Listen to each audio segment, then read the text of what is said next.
Laporan khusus pelantikan kepala daerah seluruh Indonesia kembali hadir, saudara. Dan saudara, kita akan lanjutkan kembali dialog bersama Mas Adi dan juga Mas Herman. Saya ke Mas Herman. Mas Herman, kalau dilihat tadi bagaimana gaya kepemimpinan Presiden Prabowo terhadap juga kepala daerah, ini akan berpengaruh tidak sih terhadap daya tawar dari masing-masing kepala daerah itu? Ya, tentu sangat berpengaruh gitu ya. Pertama, dari infrastruktur pendukung politik Pak Prabowo sendiri itu sangat kuat di daerah. Catatan Kompas hari ini sudah menunjukkan itu gitu ya. Para kepala daerah itu mayoritas sudah dari Kim atau Kim Plus atau Kim tambah PDP gitu ya.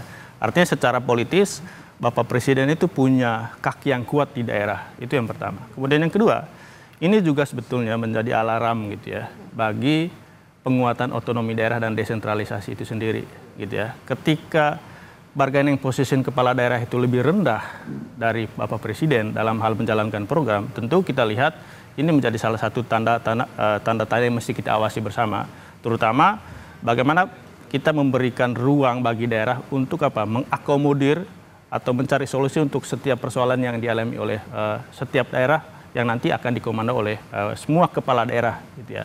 Itu yang kedua. Kemudian yang ketiga, sebetulnya kalau kita perhatikan 5-6 tahun terakhir gitu ya, kami melihat bahwa kebijakan-kebijakan strategis yang dibuatkan oleh pemerintah pusat itu cenderung mengambil jalan singkat dengan menarik kewenangan, gitu ya, atau bermain di politik anggaran, gitu, yang membuat semua pemerintah daerah, provinsi dan kabupaten kota itu tidak bisa berbuat banyak, gitu ya. Mereka hanya yes atau no dengan apa yang menjadi arahan dari pemerintah pusat, gitu ya. Itu yang ketiga, gitu ya. Kemudian yang keempat nih. Kalau kita lihat sekarang kita lagi ramai 2-3 minggu terakhir bahkan sebulan terakhir itu soal efisiensi gitu ya. Ya kita dukung efisiensi gitu ya. Tetapi yang kami lihat sebetulnya di narasi pemangkasannya. Di narasi pemangkasan ini sangat kuat aroma resentralisasinya. Bayangkan ada 50,59 triliun itu dipotong dari transfer ke daerah yang mana itu sebetulnya sudah diamanatkan, dimandatkan di dalam APBN 2025 gitu ya. Dan ini menurut kami satu bentuk pencaplokan hak daerah gitu ya. Nah, peristiwa hari ini pelantikan serentak itu menurut kami ini menjadi salah satu bahan refleksi kita bersama terkait dengan bagaimana roda pembangunan daerah selama 5 tahun ke depan. Karena itu kami sebetulnya berharap kepada pemerintah pusat untuk tetap memberi ruang gitu ya, meskipun satu komando seperti yang tadi disampaikan, tapi tetap memberi ruang bagi daerah untuk menjalankan program-program prioritasnya. Oke, gitu ya. baik. Ya, berarti memang harus diberikan ruang kepada daerah karena tadi balik lagi adanya otonomi daerah. Kita akan pantau terlebih dahulu Mas Herman dan juga Mas Adit ke Kawasan Monas Jakarta bersama dengan Nanda Aprilia. Nanda, untuk saat ini apa yang sedang terjadi di sana dan apa yang bisa dilaporkan kepada kami, Nanda? Okta, ini sudah hampir kepala daerah yang ada di Monas kemudian sudah ada di holding room. Tadi saya sampaikan bahwa yang bisa hanya masuk ke dalam adalah tentu yang akan dilantik kepala daerah dan wakil kepala daerah beserta pendamping ataupun juga istri ataupun suami.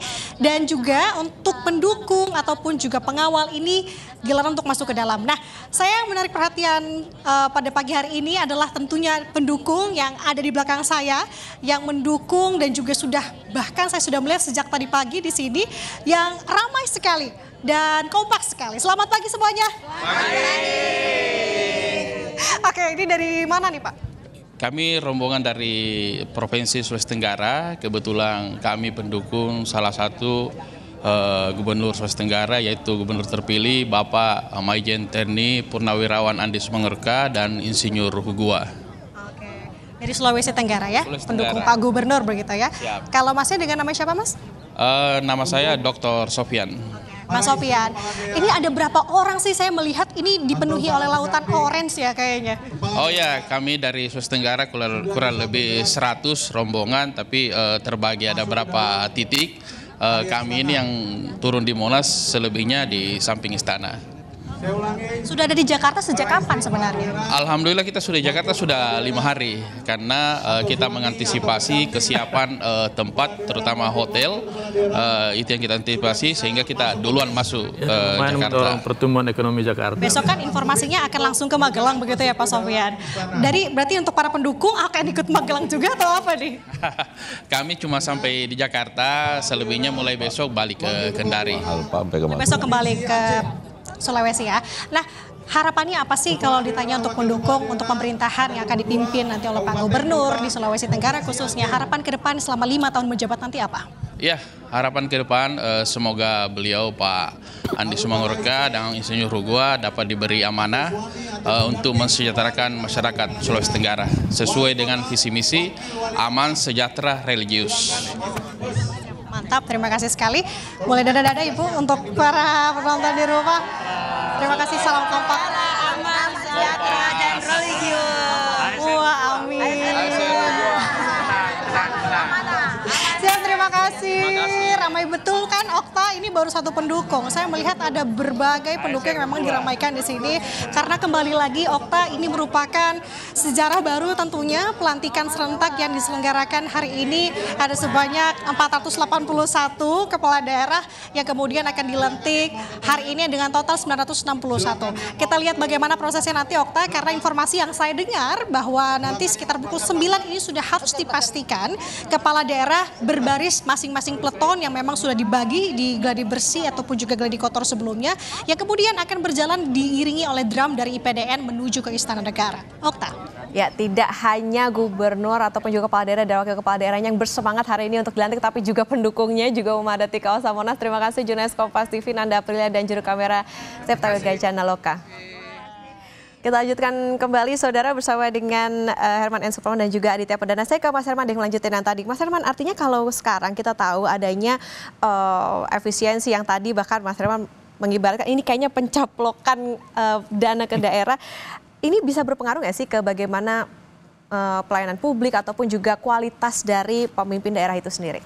Ya, tentu sangat berpengaruh ya, karena kalau kita lihat dari postur 306 triliun yang dipotong dari APBN, itu ada 50,59 triliun yang diambil dari transfer ke daerah.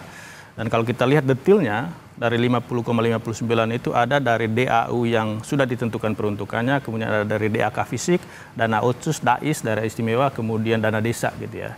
Nah kalau kita lihat ke DAU atau DAK saja, di DAK fisik gitu ya, di APBN 2025, itu DAK fisik itu sekitar 36, sekian triliun. Yang dipotong itu 18,3 triliun, itu setengahnya.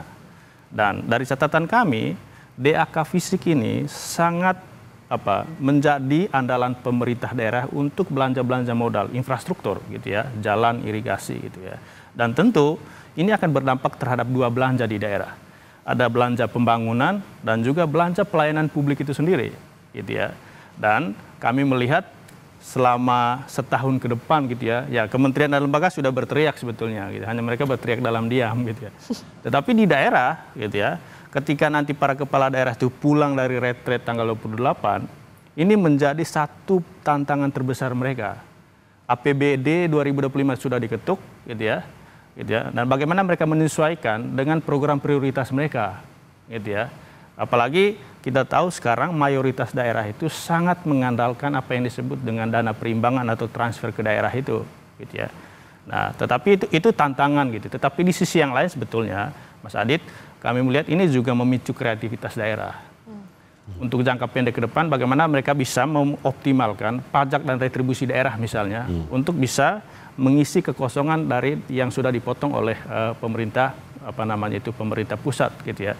Itu yang menurut kami jadi satu tantangan bagi para kepala daerah yang dilantik hari ini ketika mereka nanti setelah selesai di retret ini gitu ya. Kemudian yang ketiga sebetulnya kalau lihat dari efisiensi itu sendiri, kami sepakat dengan pemerintah pusat gitu ya, karena yang diefisienkan itu adalah misalnya soal belanja operasi gitu ya, khususnya perjalanan dinas, studi banding, alat tulis menulis, yang kalau kami lihat sebetulnya itu sudah seharusnya dengan era digitalisasi itu bisa dialihkan dengan optimalkan atau mengutilisasi platform-platform digital yang ada gitu ya. Tetapi di sisi yang lain ya soal belanja ya kami melihat sekarang misalnya dinas-dinas PU di daerah gitu ya agak melihat ke depan itu mereka nggak bisa kerja apa-apa gitu karena memang dananya nggak ada gitu ya. Itu yang mungkin perlu menjadi satu topik serius di dalam retret besok bersama pemerintah pusat gitu ya, karena kami dengar ada 30-an menteri dan kepala lembaga yang ahli memberikan materi, dan kami mendorong para kepala daerah itu harus terus terang gitu ya, jujur menyampaikan apa yang mereka hadapi pasca retret besok gitu. Nah, ini yang menjadi catatan bahwa kalau udah dilantik bukan enak-enakan nih, malah harus lebih kreatif untuk memikirkan bagaimana pos-pos anggaran itu bisa maksimal. Ya, nanti kita akan lanjutkan kembali saudara dan tetaplah bersama kami di laporan khusus pelantikan kepala daerah seluruh Indonesia.